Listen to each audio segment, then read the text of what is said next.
Shalom Bapak Ibu Saudara yang kekasih di dalam Yesus Kristus. Selamat pagi buat kita semua.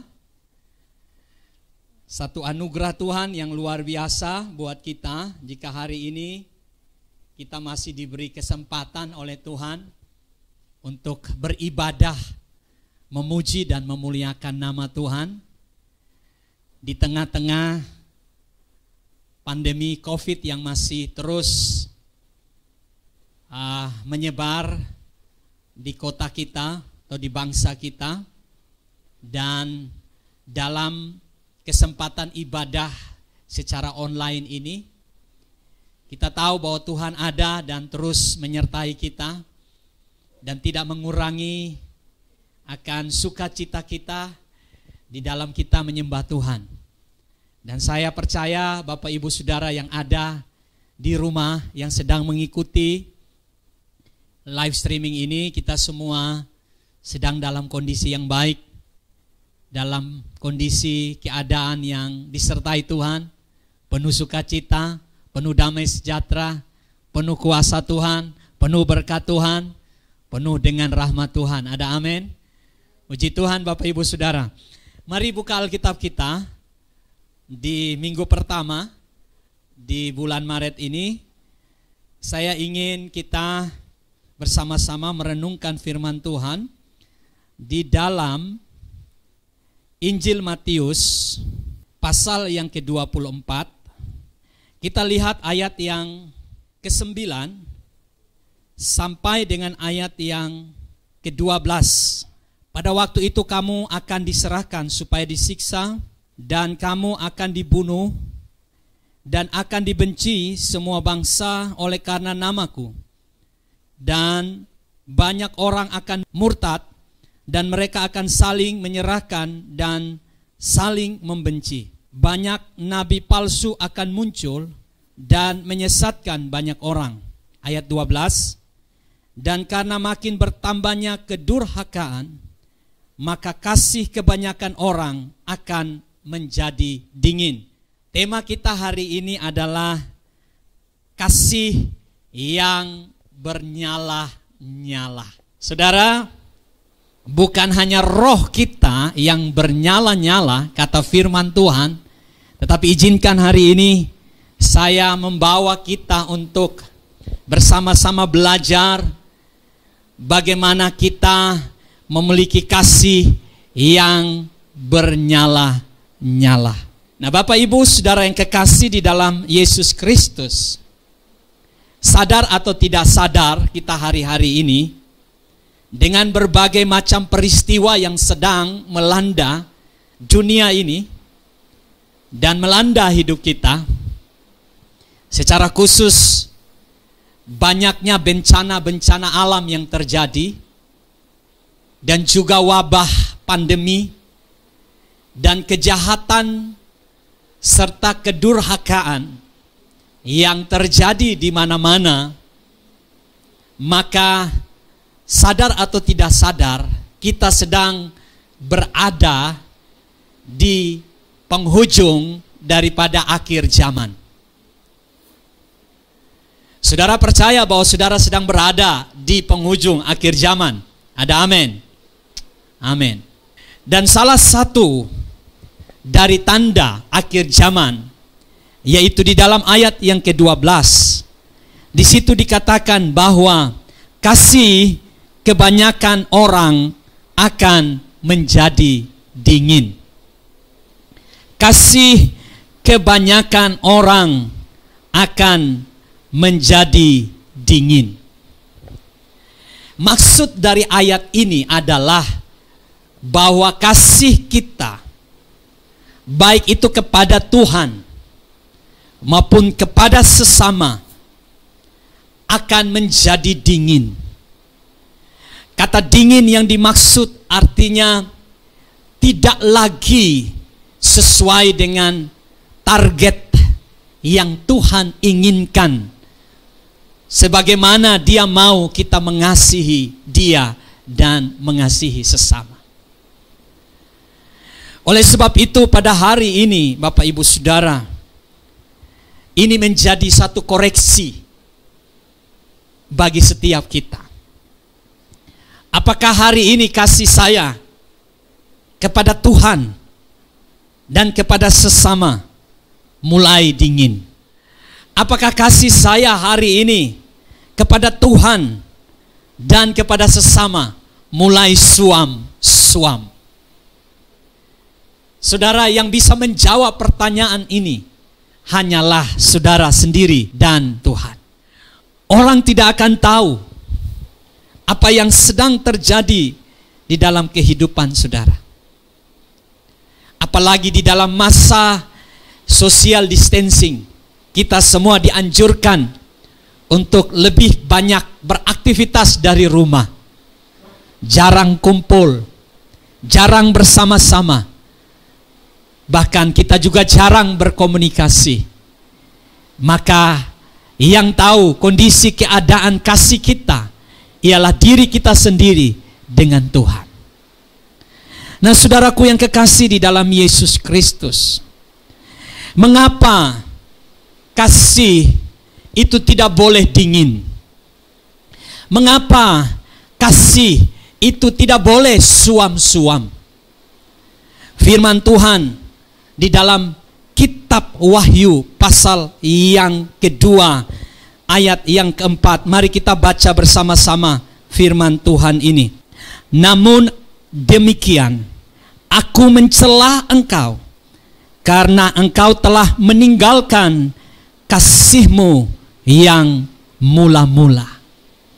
Saudara, rupanya ada korelasi peringatan Tuhan Yesus di dalam Matius pasal yang ke-24 ayat yang ke-12 tentang dinginnya kasih kebanyakan orang dengan surat yang disampaikan kepada jemaat di Efesus yang mengatakan bahwa Tuhan mencela jemaat di Efesus karena mereka telah meninggalkan kasih yang mula-mula. Itu berarti bahwa kasih yang dingin adalah kasih yang telah meninggalkan kasih yang mula-mula. Kasih yang mula-mula itu bagaimana, saudara?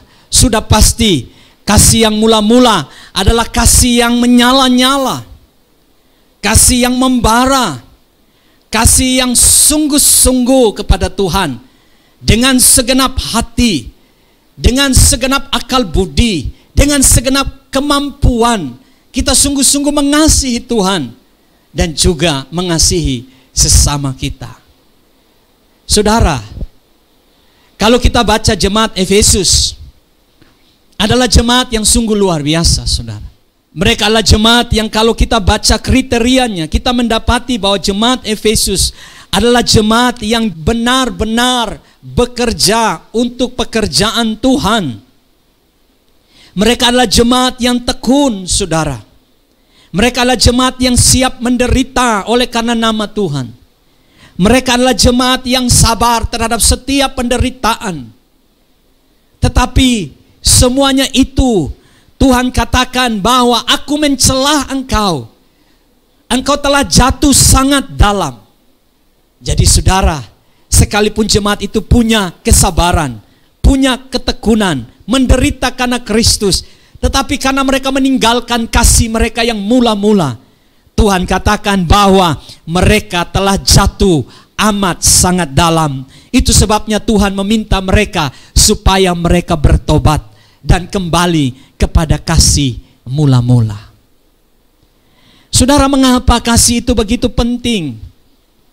Karena kalau kita baca firman Tuhan, maka kasih itu adalah esensi dari kehidupan kekristenan. Iblis bisa menciptakan mujizat. Iblis bisa mendatangkan kuasa untuk menyembuhkan orang sakit. Iblis bisa mendatangkan berkat buat orang-orang yang percaya dan meminta kepadanya. Itu sebabnya banyak orang pergi ke Gunung Kawi, pergi ke daerah-daerah tertentu untuk meminta berkat kepada iblis. Dan dengan realitas yang ada mereka memperolehnya.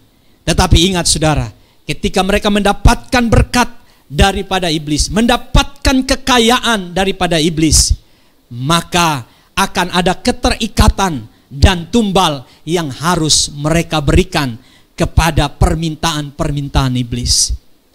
Jadi tidak gratis, saudara. Tetapi iblis tidak bisa menciptakan yang namanya kasih. Iblis tidak bisa memproduksi yang namanya kasih.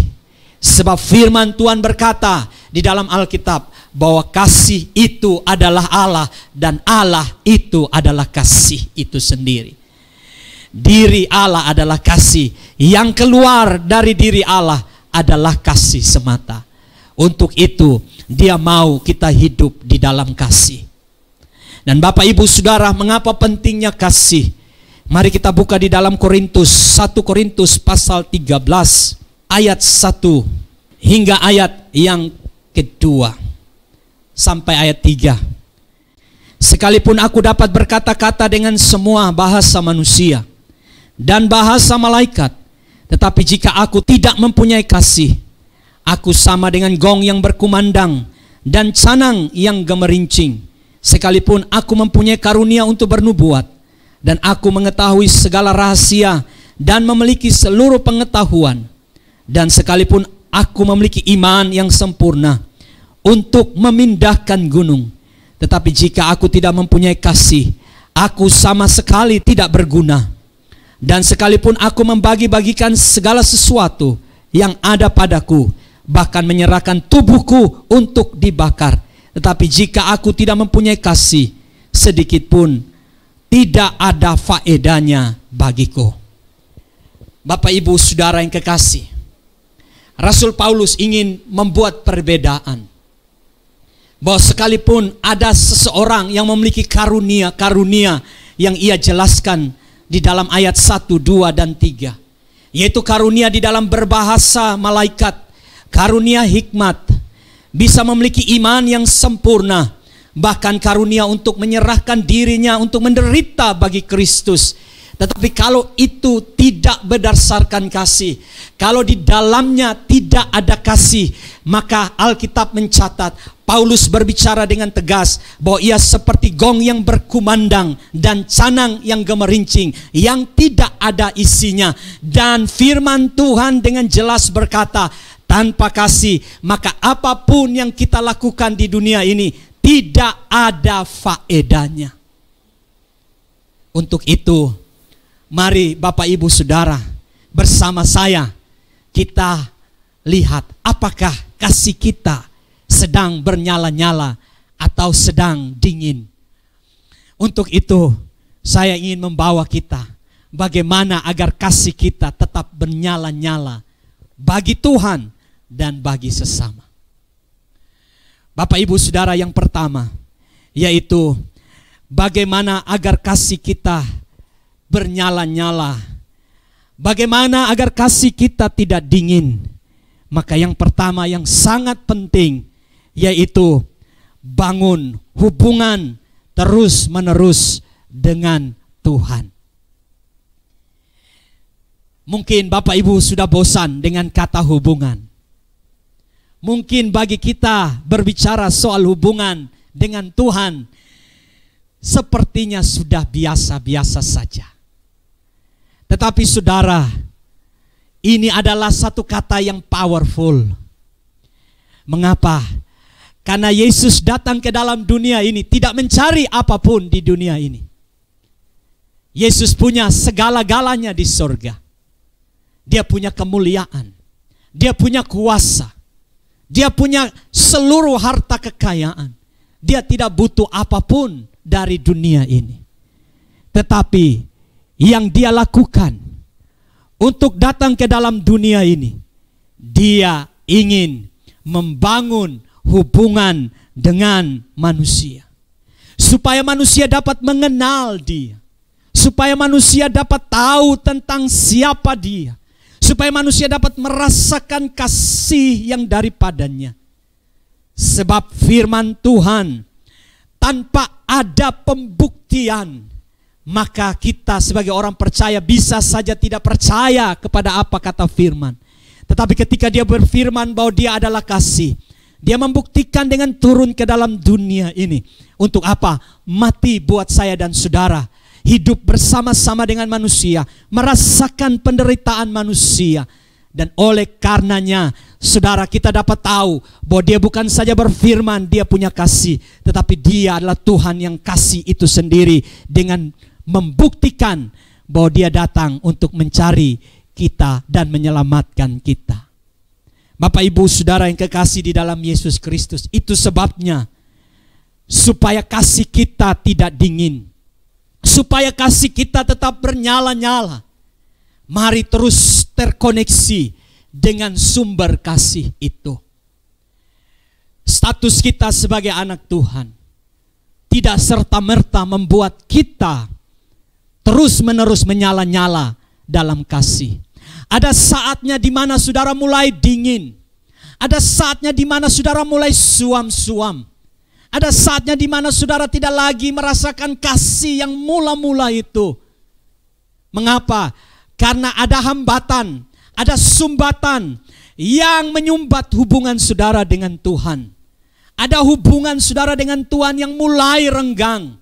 Bahkan mungkin sudah terputus. Saudara masih tetap anak Tuhan. Saudara masih tetap menjadi orang percaya. KTP kita masih menjadi KTP Kristen. Tetapi hubungan saudara dengan Tuhan mulai melemah. Mengapa? Karena ada sumbatan-sumbatan yang menyumbat hubungan saudara dengan Tuhan. Apa itu sumbatan? Sumbatan itu saudara, mungkin itu dosa saudara. Dosa bisa menjadi penghambat hubungan kita dengan Tuhan. Mungkin itu adalah kesibukan kita. Saudara, di tengah-tengah pandemi ini, banyak orang sibuk membangun bagaimana dia dapat survive.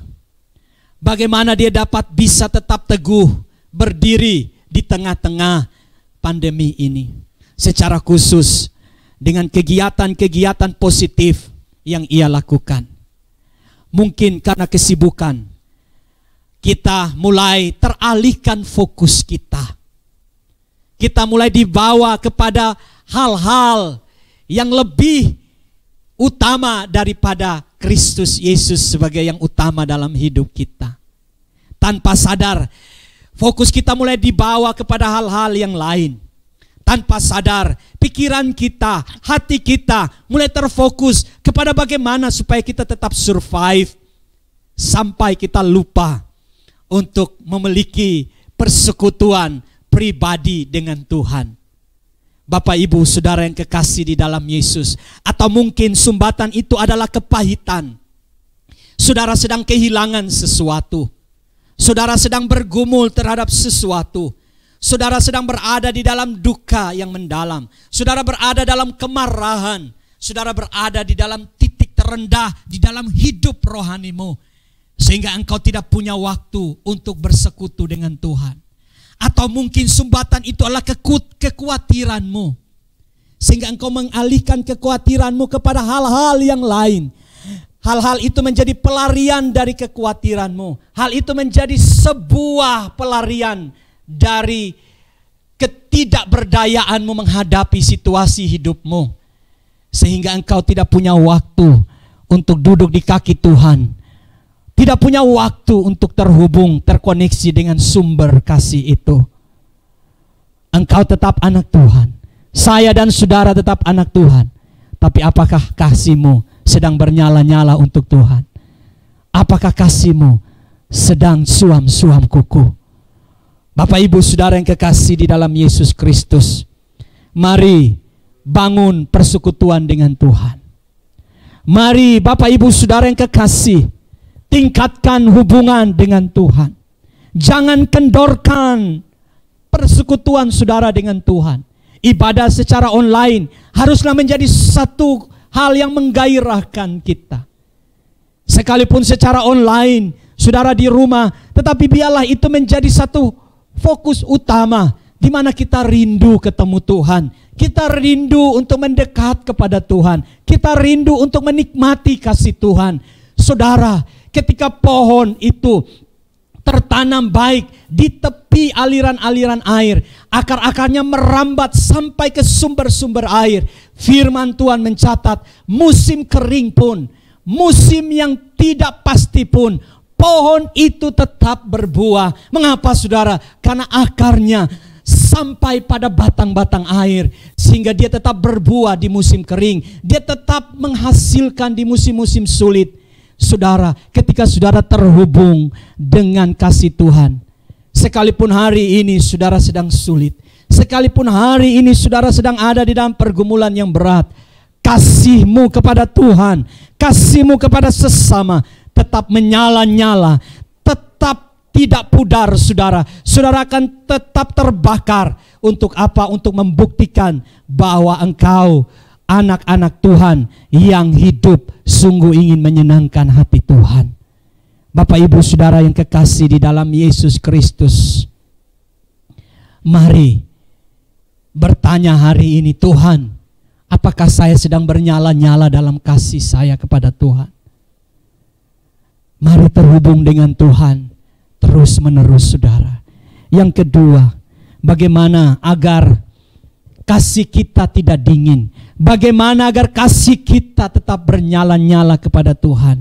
Yang kedua, lakukanlah hal-hal yang menyenangkan hati Tuhan. Saudara, kalau saudara ingin kasih saudara bernyala-nyala buat Tuhan, kalau saudara ingin kasih saudara tidak dingin, mulai senangkan hati Tuhan. Lakukanlah hal-hal yang menyenangkan hati Tuhan. Saudara, pertanyaan kita hari ini, apa yang menyenangkan hati Tuhan? Saudara, ketika saya bolak-balik Alkitab, hanya ada satu kata yang menyenangkan hati Tuhan. Mungkin banyak perkara yang bisa kita daftarkan, tetapi ada satu kata yang diulang-ulang terus-menerus yang menyenangkan hati Tuhan, yaitu saudara catat baik-baik. Kata ini adalah korban. Yang menyenangkan hati Tuhan ialah korban. Kalau saudara baca perjanjian lama, perintah Tuhan kepada bangsa Israel, persembahkanlah korban kepada Tuhan. Sebab korban-korban itu menyenangkan hati Tuhan.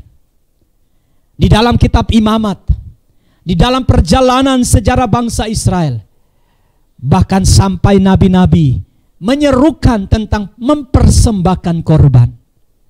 Tentunya hari ini korban yang dimaksud tidak sama seperti apa yang dilakukan oleh bangsa Israel.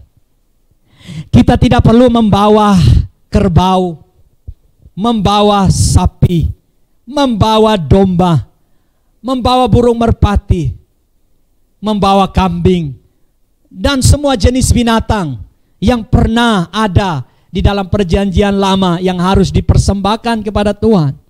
Tidak, saudara. Mengapa? Karena semua korban-korban itu telah disempurnakan oleh Kristus Yesus. Yesus sudah menjadi korban yang sempurna buat saya dan saudara. Dia korban yang sempurna, yang telah mengorbankan dirinya di kayu salib buat kita. Sehingga kita tidak perlu lagi membawa korban seperti binatang, korban binatang dan korban-korban yang lain. Tetapi saudara, yang dimaksud dengan korban di dalam perjanjian baru, itu adalah persembahan. Jadi persembahan itulah yang menyenangkan hati Tuhan. Kalau bahasa perjanjian lama itu adalah korban, maka bahasa perjanjian baru itu adalah persembahan. Apa itu persembahan? Roma pasal 12 ayat yang ke-1. Mari kita baca firman Tuhan ini. Karena itu saudara-saudara, demi kemurahan Allah, aku menasihatkan kamu supaya kamu mempersembahkan tubuhmu sebagai persembahan yang hidup, yang kudus, dan yang berkenan kepada Allah. Itu adalah ibadahmu yang sejati. Persembahan yang menyenangkan hati Tuhan yang pertama itu adalah hidup kita. Ada amin Bapak Ibu Saudara. Saudara, persembahan yang menyenangkan Tuhan yang pertama, dengar baik, itu hidup kita. Hidup kita terlalu berharga buat Tuhan. Karena dia telah menukar hidup kita dengan darahnya yang mahal. Saudara telah dibeli bukan dengan emas dan perak, tetapi dengan darah anak domba yang mahal. Itu sebabnya dia katakan, aku sudah membeli engkau, aku sudah menebus engkau. Persembahkanlah hidupmu sebagai korban, persembahan yang hidup, yang kudus dan berkenan kepada Allah. Karena itulah yang menyenangkan hati Tuhan. Tahukah saudara, hidup saudara dilihat Tuhan menyenangkan ketika saudara bawa itu kepadanya. Yang Tuhan inginkan di dunia ini, saudara, bukanlah emas saudara, bukanlah harta saudara, bukanlah kekayaan saudara, tetapi yang diinginkan Tuhan adalah hidup saudara, hidup kita. Sedangkan kekayaan, harta dan sebagainya itu adalah persembahan untuk pekerjaan Tuhan. Jadi yang utama itu adalah hidup kita. Dan firman Tuhan katakan bahwa diri kita, tubuh kita adalah bait Roh Kudus. Kalau tubuh kita adalah bait Tuhan, itu sebabnya Tuhan ingin sekali untuk berdiam di hidup kita. Dia ingin sekali memiliki kita sepenuhnya. Dia ingin sekali supaya tidak ada ruang yang kosong, tidak ada ruang di dalam hidup kita di bawah kendali kita. Tetapi saudara, dia mau semua ruangan dalam hidup kita hanya ada di bawah kendalinya. Apakah kita tidak memiliki free will, kehendak bebas? Tidak, saudara. Saudara tidak kehilangan kehendak bebas. Saudara masih bisa memilih. Tidak mungkin setiap hari Tuhan menurunkan daftar menu makanan kepada saudara. Hari ini Pendeta Adi, jangan makan coto, makan nasi dan sayur saja, supaya tidak kolesterol. Nanti siang daftar menunya ini, ya, ada ayam goreng ditambah tempe sedikit. Lalu malam, ya bolehlah makan sate kambing sedikit. Oh jangan saudara, nanti darah tinggi. Tuhan tidak atur menu kita. Itu berarti kita ini sudah kehilangan free will. Kita bebas memilih. Tetapi bukan berarti saudara pilihan kita sebagai anak Tuhan harus sebebas-bebasnya. Saudara ada di dalam koridor. Saudara ada di dalam firman Tuhan. Jadi pilihan-pilihan kita harus sesuai dengan firman Tuhan. Nah saudara, persembahkanlah hidup saudara kepada Tuhan. Jangan gunakan hidup kita untuk hal-hal yang tidak benar.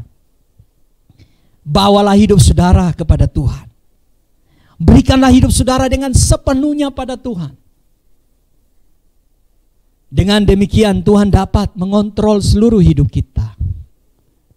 Paulus katakan, hidupku yang aku hidupi bukan milikku lagi, melainkan Kristus yang hidup di dalamku.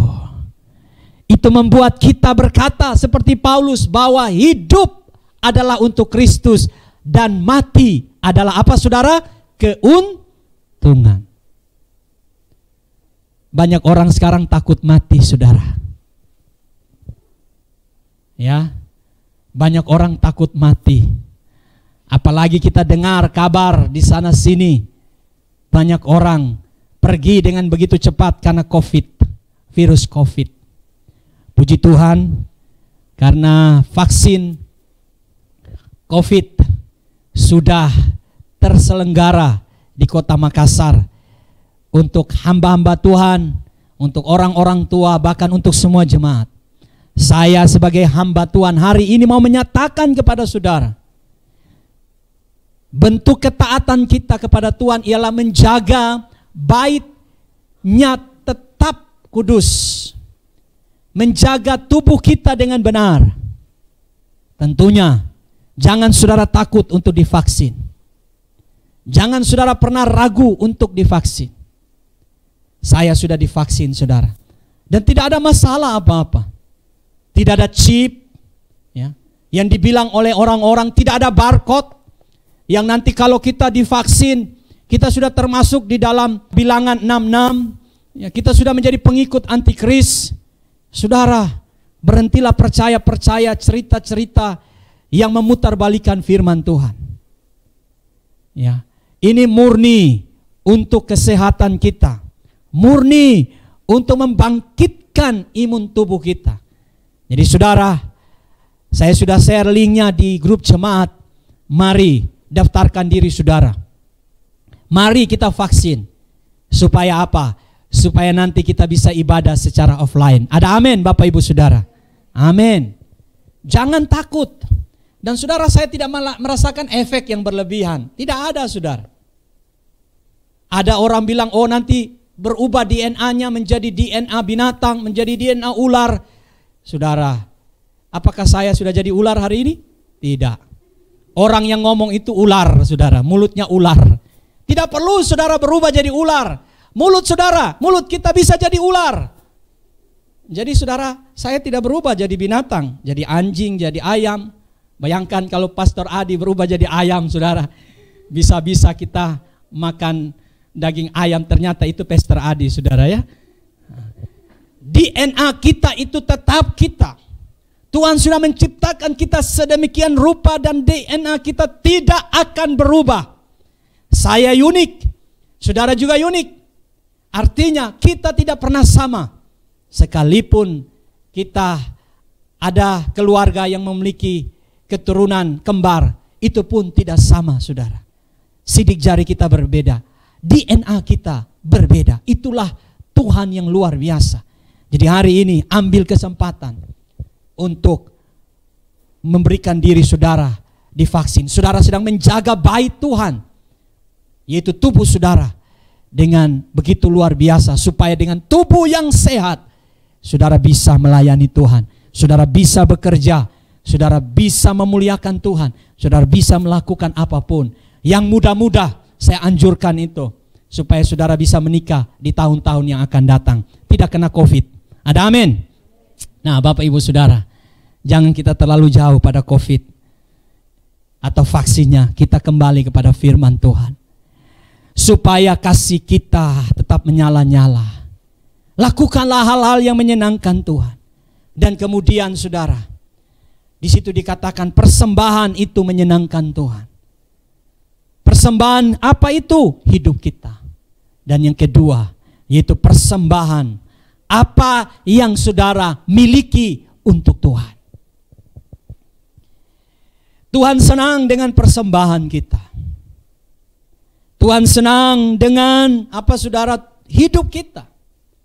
Dan Tuhan senang dengan apa yang kita miliki, yang kita bawa untuk Tuhan. Apa yang saudara miliki hari ini? Waktu saudara. Saudara punya waktu. Apalagi yang saudara miliki. Saudara punya talenta. Tidak ada seorang pun yang tidak punya talenta.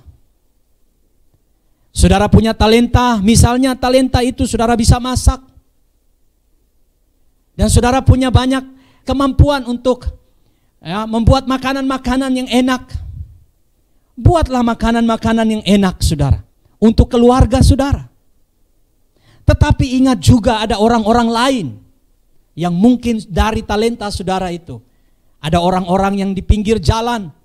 Ada orang-orang yang susah. Saudara bisa buat nasi kotak 5 atau 10. Ketika saudara keluar, saudara lihat ada orang-orang yang susah.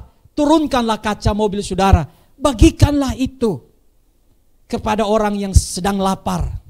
Sebab siapa tahu orang itu adalah Yesus.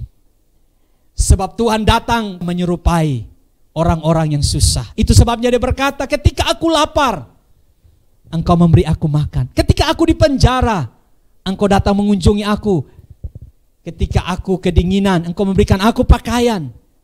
Jadi saudara, siapa tahu saudara sedang melayani Yesus ketika saudara memberi makan. Saudara punya talenta apa? Berikan untuk Tuhan. Jangan semuanya untuk diri saudara sendiri. Gunakan itu untuk Tuhan. Dan mungkin yang saudara punya adalah karunia. Karunia yang ada pada saudara, yang berasal dari Roh Kudus. Berikan untuk Tuhan. Jangan dipendam, saudara. Mari saudara pakai itu untuk melayani Tuhan. Dan kemudian apa yang saudara miliki lagi? Saudara punya harta, saudara punya penghasilan, saudara punya berkat. Mari berikan itu untuk Tuhan. Tuhan katakan, persembahkanlah itu kepada Dia dengan kerelaan hati. Saudara berikan itu untuk Tuhan. Saudaraku yang kekasih, persembahan itu menyenangkan hati Tuhan. Dan saya percaya ketika saudara melakukan hal-hal yang menyenangkan hati Tuhan, kasih saudara akan meluap-luap. Saya ingat ketika kami pergi dalam pelayanan roti hidup. Ketika kami membagikan makanan kepada orang-orang yang membutuhkan. Saudara, awalnya memang repot. Kami harus sediakan waktu. Kami harus keluar ke jalan di saat pandemi ini. Tetapi ketika kami menyerahkan bungkusan makanan itu kepada mereka yang menerima, lalu terlihatlah wajah mereka yang begitu luar biasa. Senyum mereka. Dan mereka katakan terima kasih. Lalu mereka pergi dengan begitu gembira. Saudara, hati kami meluap-luap dengan kasih. Hati kami begitu penuh melimpah dengan kasih. Ketika engkau berbagi kasih, engkau tidak kehilangan kasih, tetapi kasih itu akan mengalir di dalam hidupmu. Sebagai bentuk ucapan syukur engkau kepada Tuhan, engkau semakin diperkaya di dalam kasih. Jangan takut, saudara, untuk melakukan persembahan bagi Tuhan dan bagi sesama. Karena pasti engkau akan dipenuhi dan diliputi oleh kasih daripada Tuhan. Saudara, iblis tidak menciptakan kasih. Iblis tidak bisa memproduksi kasih. Hanya anak-anak Tuhanlah yang di dalamnya ada Tuhan yang bisa menghasilkan kasih. Dan saudara, ketika kasih ada dalam hidup kita, itulah buah yang dapat dinikmati oleh banyak orang. Bapak Ibu Saudara yang kekasih, yang terakhir dari renungan kita hari ini masih di dalam Roma pasal 12. Saudara, ayat yang ke-9 sampai dengan ayat yang ke-13 saya baca untuk kita. Hendaklah kasih itu jangan pura-pura. Jauhilah yang jahat dan lakukanlah yang baik. Hendaklah kamu saling mengasihi sebagai saudara dan saling mendahului dalam memberi hormat. Janganlah hendaknya kerajinanmu kendor. Biarlah rohmu menyala-nyala dan layanilah Tuhan. Bersukacitalah dalam pengharapan. Sabarlah dalam kesesakan dan bertekunlah dalam doa. Saudara garis bawahi ayat 13. Bantulah dalam kekurangan orang-orang kudus dan usahakanlah dirimu untuk selalu memberi tumpangan. Yang ketiga, supaya kasih kita menyala-nyala. Kasih itu adalah sebuah tindakan nyata. Kasih itu bukan sebuah falsafah hidup. Kasih itu adalah sebuah tindakan nyata. Ada action, ada perbuatan yang terlihat. Dan Roma katakan ayat yang ke-13, bantulah dalam kekurangan orang-orang kudus.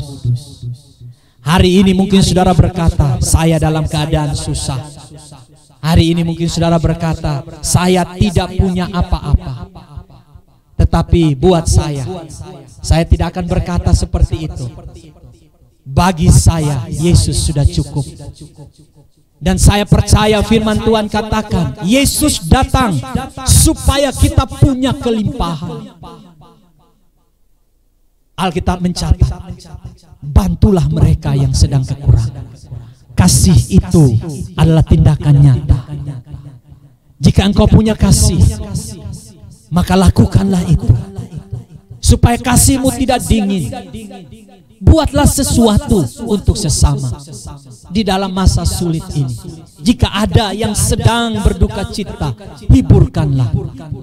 Jika ada yang sedang kekurangan, bantulah yang kekurangan. Jangan kita tutup pintu hati kita. Mari saudara, katakan kepada Tuhan, Tuhan, apa yang saya bisa buat di masa sulit ini? Apa yang saya dapat buat untuk mengasihi sesama? Sebab kasih tidak hanya vertikal kepada Tuhan, tapi kasih itu adalah horizontal, yaitu kepada sesama. Seperti visi dan misi dari gereja kita, loving God, loving people. Biarlah kasih saudara menyala-nyala.